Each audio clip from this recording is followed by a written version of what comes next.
Good morning, bookworms. It's Monday, it's my day off. I've got a brand new book to start. I'm going to start The Scholar by Dervla McTiernan. I can't wait. I've heard really good things about it. It's a beautiful day, but it's a bit windy, so I'm going to go and sit outside and see if it's okay to do that because it might be a bit too windy, but I've been looking forward to starting this book for so long and it's the perfect day to do it.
Whew, it's still pretty windy out there.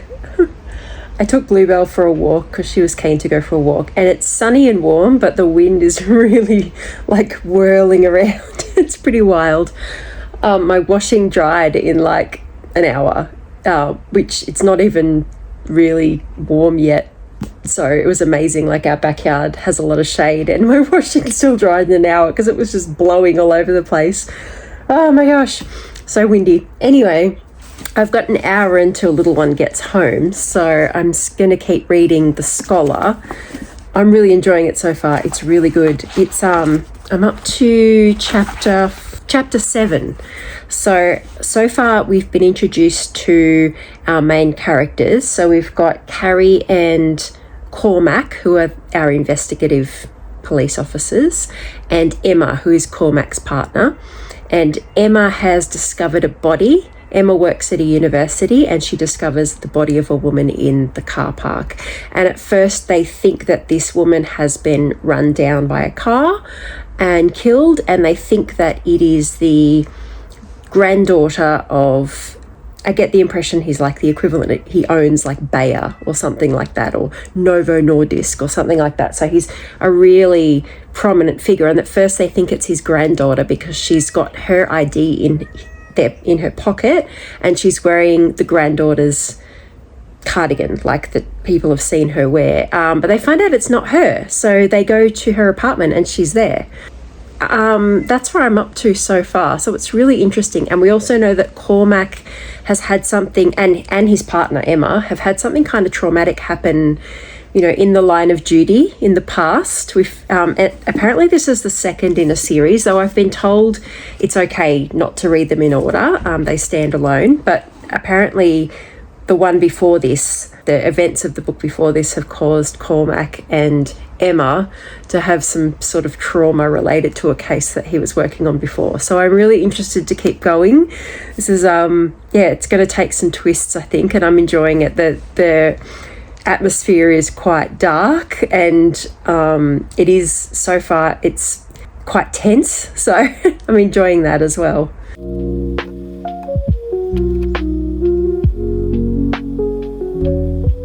Hey again, guys, it's 6 o'clock and little one is at a dance class, so I've just kind of wait for her to finish, but that's okay because I brought a book. Good reading time.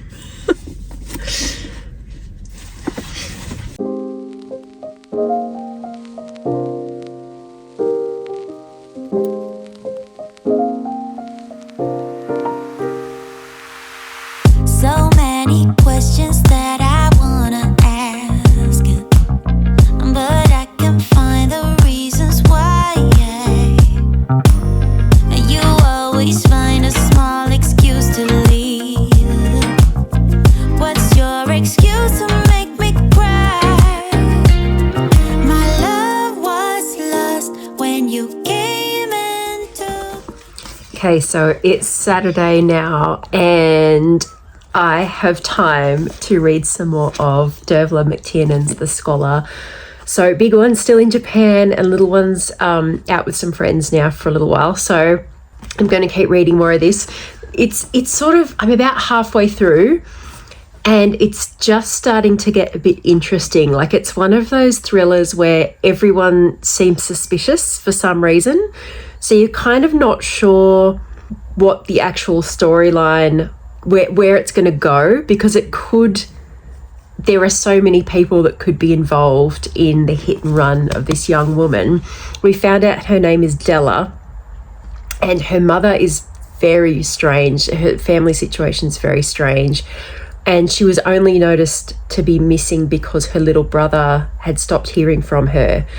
And she wasn't living at home, but no one really noticed she was missing until her brother kind of got weirded out that she hadn't messaged him. So the mum is like, just does not seem to care about her for whatever reason and has this sort of anger bubbling underneath. And then we have these other characters. We have Carleen, and she's somehow involved because she's the daughter of this big pharmaceutical company magnate. Oh, sorry, the granddaughter of this big pharmaceutical company magnate. She's meant to be at uni, but I kind of don't know if she is actually at uni doing the course she says she's doing. Her granddad's kind of pushing her to do this doctorate in pharmacology so that she can kind of progress in his company. And Della, the girl that died, had dyed blonde hair like Carleen and had Carleen's ID in her back pocket when she died. So there's kind of this interwoven stories. And then we have Emma, who is Cormac's partner.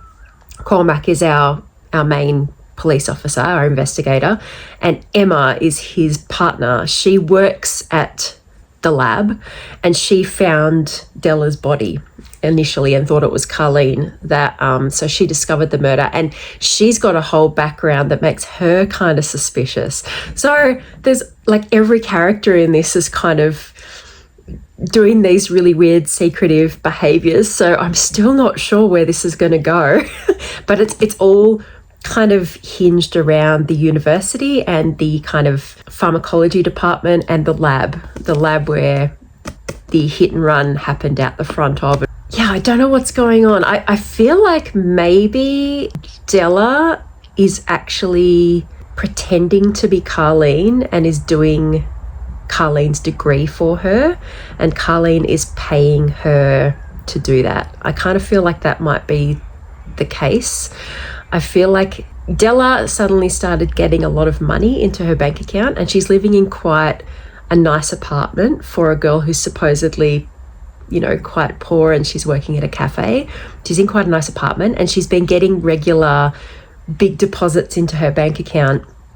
And she's also been sending money home to look after her mum and her brother and sister. So that again doesn't make sense why the mum is so angry at her, because she's been getting these regular payments from her, and these people are all intertwined somehow, and I'm still not sure how it fits together. But I suspect that maybe Della is doing the degree for Carleen, and Carleen's telling her granddad that she's going to, you know, get this doctorate when she hasn't actually been doing the work. I'm not sure, so I'm going to keep reading now. I could be completely wrong. I could be completely off track here, but I'm going to keep reading. I'm about halfway through, and I think I've got a little while till little one gets back, so...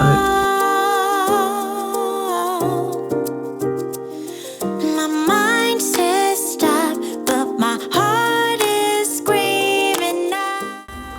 So it's Sunday morning and I've just put an oil treatment in my hair. I've got to leave it in for a bit, so I'm going to read while it soaks in, and then I'll wash my hair and wash it all out. But it's a good opportunity to read because I just have to let it soak in for a bit. No, stay with me. I'm incomplete. I got mixed emotions, can't make my mind up. How can I love you when you're not around? How can I let you let me down, down, down? How can A few moments later.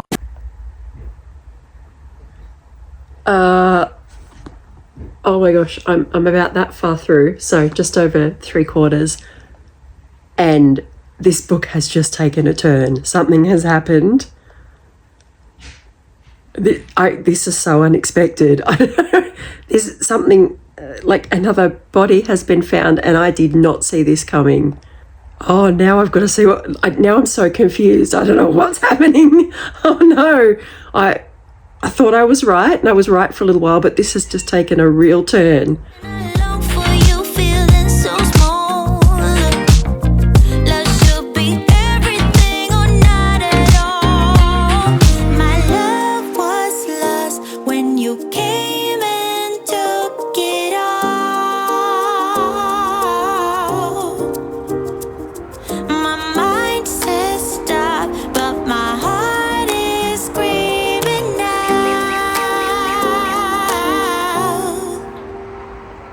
Don't go, just leave, no stay with me. I'm incomplete. I got mixed emotions, can't make my mind up.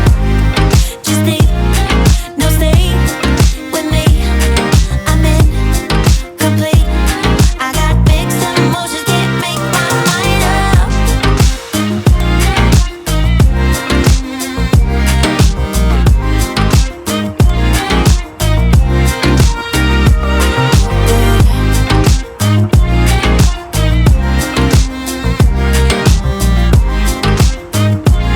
I got mixed emotions, can't make my mind up.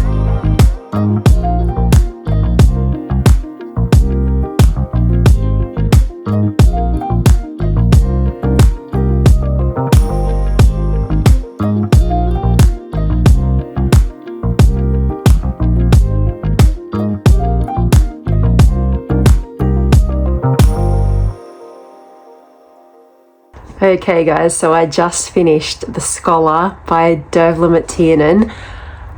I have to admit, I didn't really get the hype about Dervla McTiernan. Through the first half of this book, I was kind of like, good, but it wasn't kind of drawing me in kind of story. And it was a bit slow. And then I got to a certain point, which was about just after 3/4 through, and there was a twist, and I didn't see it coming, and it kind of, the action really sped up from there, and this was really good. This ended up like a really good thriller. So my advice is, if you're finding it a bit slow, persist, because the end is great. It's really good. What I liked about this book too is I love a thriller, but I don't like a thriller that includes a lot of kind of depravement or cruelty, or especially to women or children or animals. I don't want to read about that stuff. I don't want to imagine it. I don't want to picture it. I don't want to have it described to me. No, thank you. So this was not that. This was like more of a mystery about fraud and stuff. And there was violence, but you know, the camera panned away. It wasn't described to you in every minute detail of gore, and I don't like that stuff. I don't like, you know, the descriptions of women being essayed, or I don't enjoy that. I read for enjoyment, and that's not enjoyable to me at all. So, but this was not that. So if you're looking for something that's a thriller but with none of that stuff, this was really good for that. And I gave this a 4.5 out of 5. I would have given it a 5, except for that slow start where I wasn't sure why I was continuing, but I'm so glad I did. It was really good. Also, honourable mention to one of the characters, Peter Fisher. What a great character. He is like the rookie cop, and he's kind of a minor character all the way through. He just kind of is sprinkled all the way through, and then he comes through with the goods at the end. And what a great character. What a great character development through a book. I really liked that.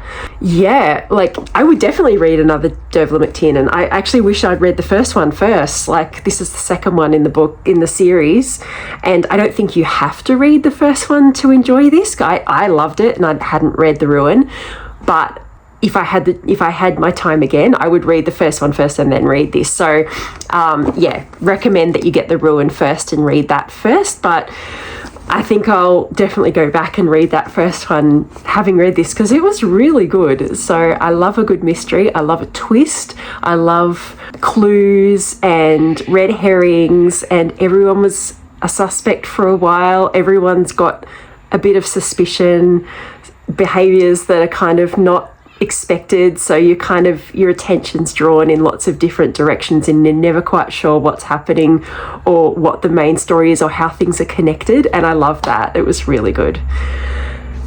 So I finished that. I finished this book in like a couple of days, really. Like I think I started it last weekend and it's now Sunday, so less than a week, which is good for me, especially at the moment because I'm busy.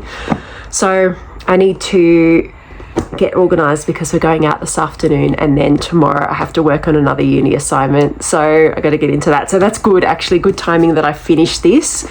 Now I'll put that aside and get my uni assignment done, and then start something else, maybe have that as a reward for getting my assignment stuff done tomorrow. Okay, so thanks so much for being here again, guys, and don't forget to like and subscribe to my channel and send all your bookworm friends this way so we can recommend books to each other and chat books down in the comments below. Let me know if you've read any Dervla McTiernan, or if you know of any authors that are kind of like this, that write the kind of thrillers and mysteries that I like, without like the depravity and the gore and stuff, but the good psychological kind of thrillers. If you have any book recommendations for writers like that, recommend them down below. That'd be great. And I know there are other people like that who would like those sort of mysteries too. Right. Okay, I'm going to go and get organised to go out and think about what I'm going to cook for dinner. Oh, adulting. Oh. Have a great weekend, bookworms. Take care of yourself, be kind to yourself, and I will catch you in the next one. Mwah.